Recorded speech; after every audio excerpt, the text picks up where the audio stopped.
Because of how Tesla designs its cars, how it designed its cars from the get-go, any Tesla since the original Model S can receive over-the-air software updates designed to improve existing features, fix any bugs that might have slipped into the vehicle's previous operating system iteration, and add new features and tricks that the car previously didn't have.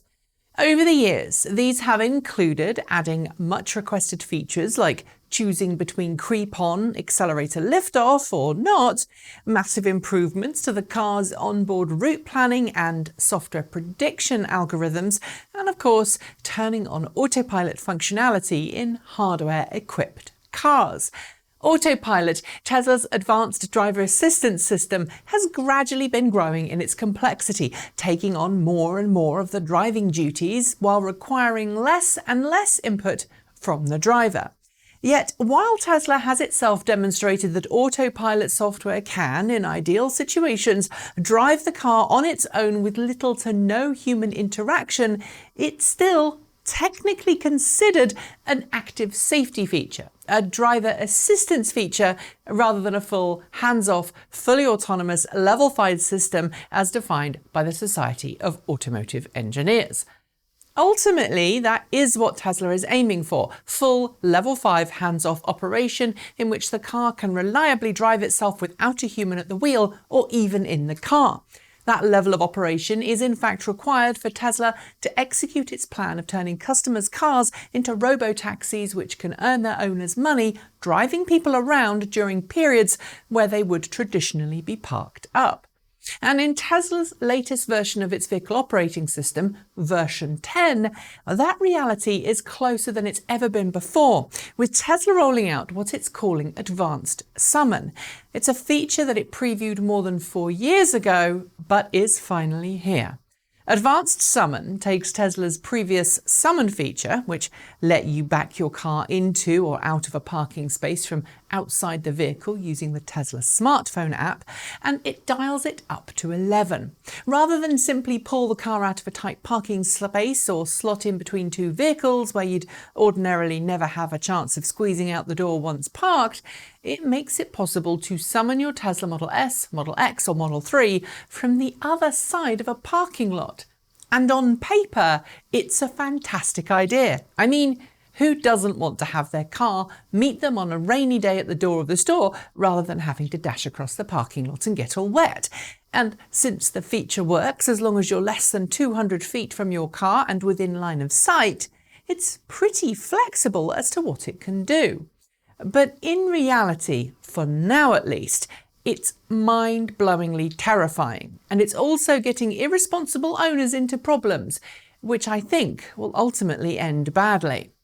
So far, we've seen cars hit things or get into accidents while using Advanced Auto Summon, hold up traffic in parking lots, and just generally cause mayhem because their owners aren't using the feature properly. In one case, someone even tried to get their car to cross a relatively busy shopping mall street, causing the oncoming car to slam on its brakes at the last minute.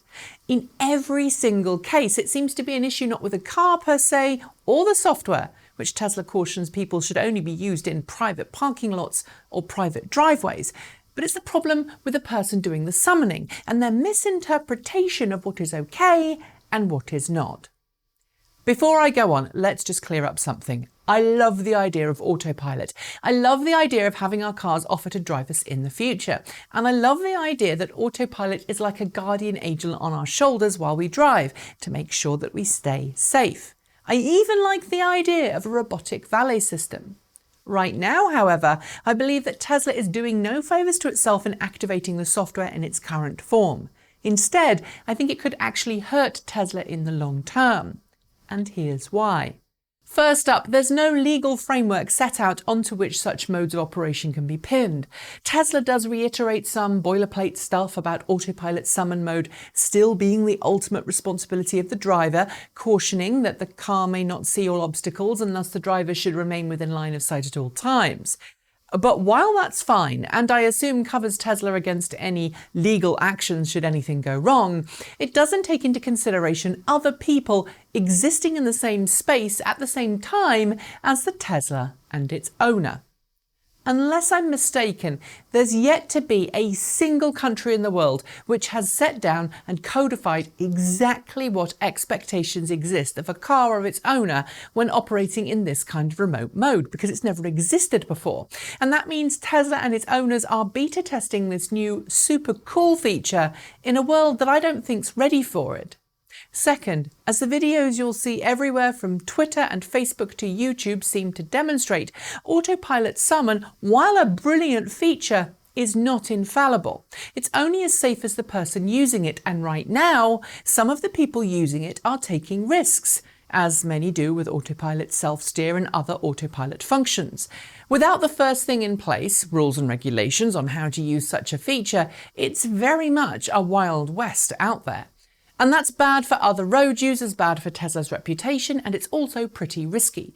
Right now, this publicity is probably still helping Tesla, but if that turns to negative publicity from someone abusing the system without any formal framework to determine who is at fault, and someone gets seriously hurt, things could get nasty.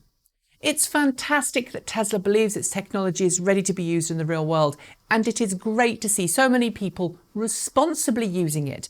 But as is often the case, those irresponsible ones could ultimately delay the proliferation of this technology moving forwards, and that could hinder, not help, improve safety on our roads.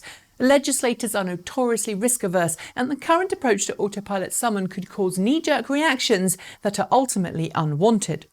Is there a way around it? Well, there is, a pretty simple one at least.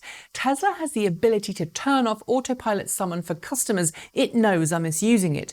While all passive safety systems should always remain active, i.e. allowing the car to react in a dangerous situation to save the car and its passengers, I can see threatening users with deactivation of systems that are being abused as a pretty good way to police this without spoiling it for everyone else who's using it responsibly.